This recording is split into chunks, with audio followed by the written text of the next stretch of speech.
Hi dears, എല്ലാവർക്കും നമസ്കാരം. മൗനരാഗം സീരിയലിൻ്റെ നാളത്തെ സൂപ്പർ ഹിറ്റ് പ്രമോ വിശേഷത്തിലേക്ക് എല്ലാവർക്കും സ്വാഗതം കേട്ടോ. അങ്ങനെ നമ്മുടെ പ്രകാശൻ്റെ അടുത്ത് സംസാരിച്ചുകൊണ്ടിരിക്കുക കല്യാണി. അപ്പോൾ കല്യാണി പറയുന്നുണ്ട്, അതെ, ഇനിയിപ്പം വിക്രം ജയിലിൽ നിന്ന് മോചിതനായി കഴിഞ്ഞാൽ അച്ഛൻ ഇനിയിപ്പോൾ പഴയ പോലെ തന്നെ ആ ഒരു സ്വഭാവത്തിലേക്ക് പോവോ? ഞങ്ങൾ പെൺമക്കളെയൊക്കെ തള്ളിക്കളയോ? എൻ്റെ മോളെ കല്യാണി, അച്ഛൻ ഇത്രയും കാലവും ചെയ്തിരുന്നത് വലിയൊരു തെറ്റായിരുന്നു എന്നുള്ളത് ആ ഒരു ബോധോദയം ഉണ്ടായത് ഈ അടുത്ത കാലത്ത്. ഇനി ഒരിക്കലും ഞാൻ ആ പഴയ പ്രകാശനാവില്ല. മോൾക്ക് അച്ഛൻ വാക്ക് നൽകുക. അതൊക്കെ ശരിയായാൽ മതി. പിന്നെ അറിയാലോ, കാർത്തിക ചേച്ചിയും കാദംബരി ചേച്ചിയും ഒക്കെ എന്നോട് ഒരുപാട് കാര്യങ്ങൾ പറയുന്നുണ്ട്. അച്ഛനെ വിശ്വസിക്കരുതെന്ന് അമ്മ പോലും അങ്ങനെയൊക്കെ പറയുന്നുണ്ട്. പക്ഷേ മറ്റാരൊക്കെ എന്തൊക്കെ പറഞ്ഞാലും ഞാൻ അച്ഛനെ വിശ്വസിക്കുവാണെന്ന് നമ്മുടെ കല്യാണി പറഞ്ഞതും പ്രകാശനാണെങ്കിലോ വലിയ സന്തോഷമായി. മോളെ, ഒരിക്കലും ഈ പ്രകാശൻ ആ പഴയ പ്രകാശനാവില്ല. ഒരുപാട് തെറ്റുകൾ ചെയ്തു കൂട്ടിയതല്ലേ. ഇനി ഒരിക്കലും ഞാൻ ആ തെറ്റുകളൊന്നും ആവർത്തിക്കില്ല. ഇനി എൻ്റെ മക്കൾക്ക് എന്തെങ്കിലും രീതിയിൽ വിക്രത്തെ കൊണ്ട് ഉപദ്രവം ഉണ്ടായാൽ അതെങ്ങനെ കൈകാര്യം ചെയ്യണമെന്ന് ഈ പ്രകാശൻ അറിയാവുന്ന കൂടി പ്രകാശൻ പറയുക.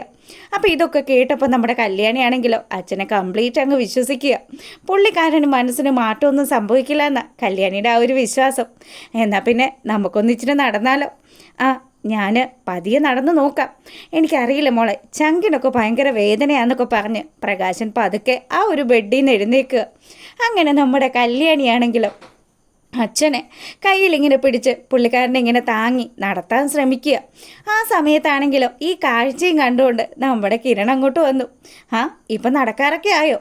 അതേ മോനെ, ഡോക്ടർ പറഞ്ഞായിരുന്നു പതുക്കെ ഒന്ന് നടക്കുകയൊക്കെ ചെയ്യണമെന്ന്. പിന്നെ എനിക്ക് വേണ്ടി പ്രാർത്ഥിക്കാനായിട്ട് എൻ്റെ കല്യാണി മോളുണ്ടല്ലോ, അവളുടെ പ്രാർത്ഥന കൊണ്ട് മാത്രമാണ് എനിക്കിപ്പോൾ പെട്ടെന്ന് ഭേദമായത്.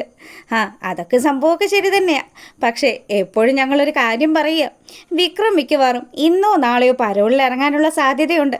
കല്യാണി, കാര്യങ്ങളൊക്കെ ജയിലിലെ പറഞ്ഞിട്ടുണ്ടായിരുന്നു. ഇനിയിപ്പം അവൻ ഇറങ്ങിക്കഴിഞ്ഞാൽ നിൻ്റെ അച്ഛൻ ആ പഴയ പ്രകാശനാവൂടി?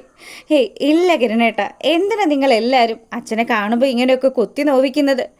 എനിക്കും ചില സംശയങ്ങളൊന്നും ഇല്ല. ഒരു കാര്യം പറയുക, ഒരിക്കലും ഞങ്ങൾ ആരെയും ദ്രോഹിക്കുന്ന രീതിയിലേക്ക് നിങ്ങൾ മാറി ചിന്തിക്കരുത് കേട്ടോ. ഇപ്പോഴാണെങ്കിൽ എൻ്റെ കല്യാണി നിങ്ങളെ പൂർണ്ണമായിട്ടും വിശ്വസിക്കുക. ഇനി ഒരിക്കലും നിങ്ങൾ ആ പഴയ പ്രകാശനാവരുത് എന്നുകൂടി കിരൺ പറഞ്ഞു. ഇല്ല മോനെ, ഒരിക്കലും ഇനി ഞാൻ ആ പഴയ രീതിയിലേക്കൊന്നും പോവില്ല എന്ന് പറഞ്ഞ് കിരണിന് നമ്മുടെ പ്രകാശം വാക്ക് കൊടുക്കുക. പിന്നീടാണെങ്കിലോ നമ്മളെ കാണിക്കുന്നത് നമ്മുടെ സരയുനെ ആട്ടോ. അപ്പം സരയു ആണെങ്കിൽ ആകെ മൊത്തം തകർന്ന അവസ്ഥയിൽ ഇങ്ങനെ ഇരിക്കുവാണല്ലോ. എന്ത് ചെയ്യും? തൻ്റെ കുഞ്ഞിനെ താൻ ആരുടെ കയ്യിൽ ഏൽപ്പിക്കും? ആ മനോഹർ എന്ന് പറയുന്നവനെ തീർത്തിട്ട് ജയിലിൽ പോകുന്ന സമയം തൻ്റെ കുഞ്ഞ് അനാഥയായി പോവില്ലേ? അങ്ങനെയൊക്കെ ആലോചിച്ച് സരയു നല്ല ടെൻഷനിലിരിക്കുക. ഈ സമയമാണെങ്കിൽ നമ്മുടെ ശാരി അങ്ങോട്ട് ചെന്നു. എന്നിട്ട് ശാരി ചോദിക്കുന്നുണ്ട്, എന്താ മോളെ, നീ എന്താ ഏത് സമയം ഇങ്ങനെ ചിന്തയിലാണല്ലോ? നിങ്ങളോട് ഞാൻ പല ആവർത്തി പറഞ്ഞിട്ടുണ്ട്, ആവശ്യമില്ലാണ്ട് എൻ്റെ കാര്യത്തിൽ ഇടപെടാൻ നിൽക്കണ്ടെന്ന്. എത്ര പറഞ്ഞാലും നിങ്ങളുടെ തലയിൽ കയറില്ലേ? മോളെ, നീ എന്തിനാ എന്നോട് ഇങ്ങനെ തട്ടിക്കയറുന്നതെന്നും ശാരി ചോദിച്ചു. എനിക്ക് നിങ്ങളെ കാണുന്നത് പോലും ഇഷ്ടമല്ല. എന്തിനാ ഇങ്ങനെ ഒരു സ്ത്രീ? നിങ്ങളിവിടെ എവിടെയെങ്കിലും ഏതെങ്കിലും ഒരു മൂലയിൽ ഒതുങ്ങിക്കൂടിക്കോ, അതായിരിക്കും നിങ്ങൾക്ക് നല്ലത്. ഞാൻ അമേരിക്കയിലേക്ക് പോയി കഴിഞ്ഞാൽ പിന്നെ നിങ്ങൾ തനിച്ച് തന്നെ ആയിരിക്കും. അറിയാലോ, ഭർത്താവ് ഇപ്പോൾ ഉള്ളത് എവിടെയാണ്? ജയിലിലാണ് ഉള്ളത്. അങ്ങനെ ഇനി ഉടനെ ഒന്നും എന്തായാലും പുറത്തേക്ക് ഇറങ്ങില്ല എന്ന് കൂടി നമ്മുടെ ശാരിയോട് സരയു പറയുക. അങ്ങനെ ആ ഒരു സീനും ഒക്കെ കഴിഞ്ഞപ്പോൾ നമ്മളെ കാണിക്കുന്നത് നമ്മുടെ വിക്രം. അങ്ങനെ നമ്മുടെ വിക്രം ജയിൽ മോചിതനല്ല, പരോളിലിറങ്ങിയതാണ്. അങ്ങനെ പുള്ളിക്കാരൻ നേരെ വരുന്നത് അവൻ്റെ ആ തരികിട ഫ്രണ്ട്സിൻ്റെ അടുത്തേക്കാണ്. അപ്പം എന്തിനും ഏതിനും നമ്മുടെ വിക്രത്തിനോടൊപ്പം നിൽക്കുന്ന ആ ചതിയന്മാരുടെ അടുത്തേക്ക് തന്നെ അവരുടെ അടുത്ത് ചെന്നിട്ട് ചോദിച്ചു, എടാ എന്നാ ഉണ്ട് വിശേഷം? എൻ്റെ അളിയ, നീ അങ്ങോട്ട് കയറി പോയതിന് പിന്നെ ഞങ്ങൾക്ക് പഴയതുപോലെയുള്ള ബിസിനസ്സുകളൊന്നും നടന്നിട്ടില്ല. നമ്മളന്ന് ആ കാർത്തികയുടെ വീട്ടിൽ കയറി എന്തുമാത്രം സ്വർണ്ണം അടിച്ചു മാറ്റിയത്. അതുപോലെയുള്ള ഒരു വൻ കൊള്ള തന്നെ നടത്തിയെങ്കിലേ ഇനി നമുക്ക് പിടിച്ചു നിൽക്കാൻ പറ്റുള്ളൂ. അതൊക്കെ എന്തായാലും ചെയ്യാം.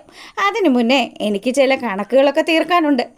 എന്താ നീ ഉദ്ദേശിക്കുന്നത്? എന്താണ് കാര്യമെന്ന് ചോദിച്ചതും എനിക്ക് ആ കാർത്തികയും കല്യാണിയും കുറിച്ചുള്ള കാര്യങ്ങളാണ്. അവരുടെ കാര്യത്തിനൊരു തീരുമാനം ആക്കണ്ടേ?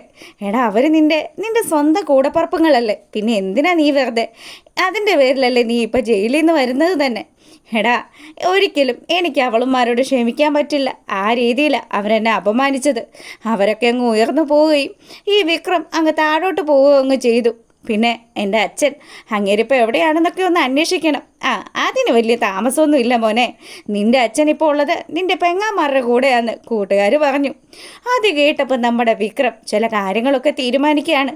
അപ്പം ഇതിൻ്റെ ബാക്കി വിശേഷങ്ങൾ നാളെ ഇടുന്നതായിരിക്കും. എന്തായാലും നിങ്ങൾക്ക് വീഡിയോസൊക്കെ ഇഷ്ടമായിട്ടുണ്ടെങ്കിൽ ഒന്ന് ലൈക്ക് ചെയ്തിട്ട് കാണണം കേട്ടോ. അപ്പോൾ എല്ലാവർക്കും നല്ലൊരു രാത്രി ആശംസിക്കുകയാണ്. അപ്പോൾ ഓക്കെ, ഗുഡ് നൈറ്റ്.